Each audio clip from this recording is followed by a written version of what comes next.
Now, White Pine County Daily News with Wyatt Cox. And KELY News is sponsored by Sahara Motors. Ready for all seasons, the Kawasaki Ridge XR Crew Limited HVAC side-by-side keeps cool in the summer, dry in the rain, and warm in the winter. Conquer any trail, creek, or blizzard while staying comfortable the whole way. Check one out today at Sahara Motors. Morning clouds will give way to sunny skies later today. Look for a high of 55 degrees with, keep your fingers crossed, a chance of rain and snow on Monday. The White Pine County Commission's 40-minute emergency meeting yesterday seemed like everything was predetermined as the commissioners only voted and had zero discussion on any item. District Attorney Melissa Brown updated the commission on on what the department had done prior to the meeting, that despite County Chair Paula Carson trying to shut her down. Commissioners hired former Humboldt County Comptroller and Treasurer Gina Rackley through her consulting firm to handle payroll, accounts payable, cash balancing, and other essential duties for the commission at the rate of $175 an hour. But Rackley told the board this would just be a stopgap measure and that she couldn't and wouldn't do everything the former finance director did. Due to other obligations, I cannot commit 100% of my time to the finance director position. You've got a budget, FY27 budget coming up. The grants work, those are all hugely time consuming and would be very difficult for me to do those, especially remotely. But we will at least keep White Pine County afloat and get your employees paid, your bills paid, and keep you in compliance with NRS 354-685. And commissioners appointed Deputy District Attorney Ross Smiley and Chief Deputy District Attorney Kinsey Hilton as authorized secondary signatories on county financial matters to ensure continuity and compliance with state law. Additional discussion included notifying the state's Department of Taxation of the county's financial action plan.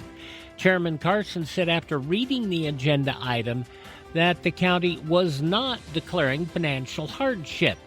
I would like to see if the county is not entering financial hardship at this time. But pushed back on Deputy District Attorney Ross Smiley that the agenda item indicated that was an option and asked if she wanted to exclude that from the motion to approve.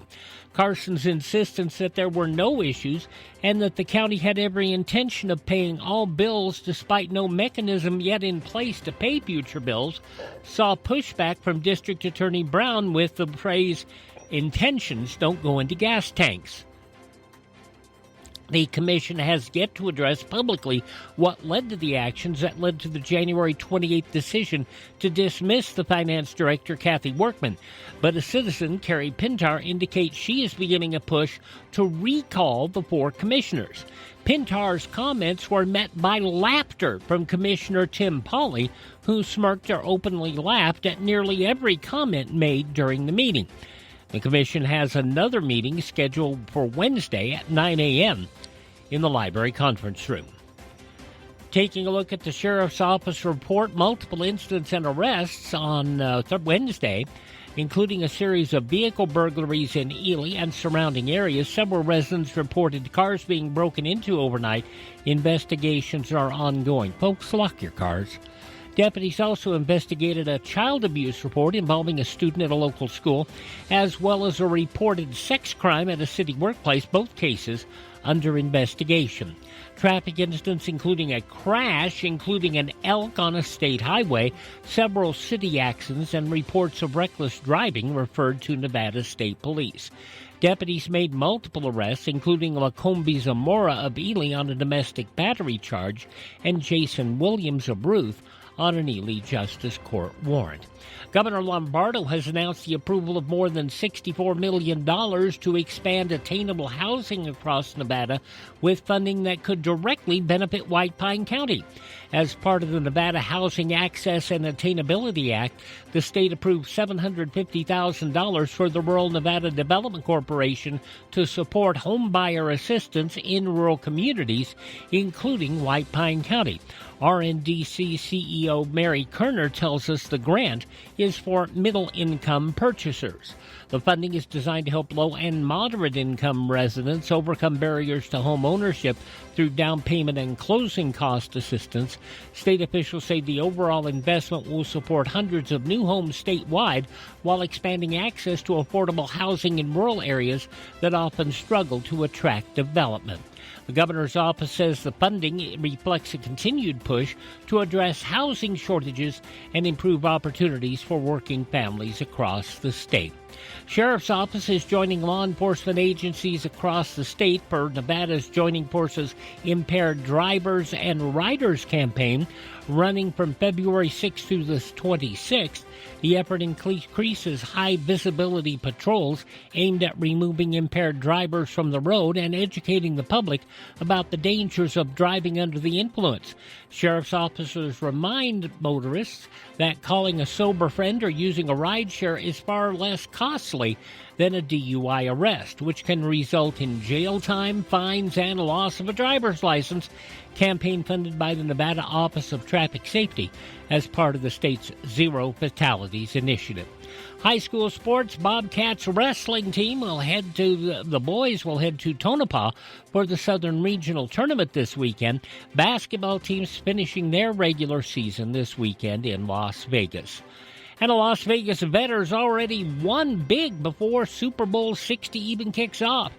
Todd Dewey at the Las Vegas Review-Journal writing this morning that by hedging early season Seattle Seahawks futures with nearly $2 million in wagers on the New England Patriots, the unidentified gambler has guaranteed a profit of at least $3.4 million and as much as $4.9 million, no matter who wins the game on Sunday. Sportsbook executives say the bettor placed dozens of long-shot Seattle bets before the season began, then locked in the payout this week. In short, he's celebrating long before the confetti falls. At 8:18 for Sahara Motors, that's Check of News from the state of Nevada. You see lots of commercials on television telling you to drive a little and save a lot. Dealers wanting you to drive to Salt Lake, Elko, Reno, and even Las Vegas. But ask them one question. What happens if there's a problem? Do you have to drive 3, 4, or even 6 hours to get service?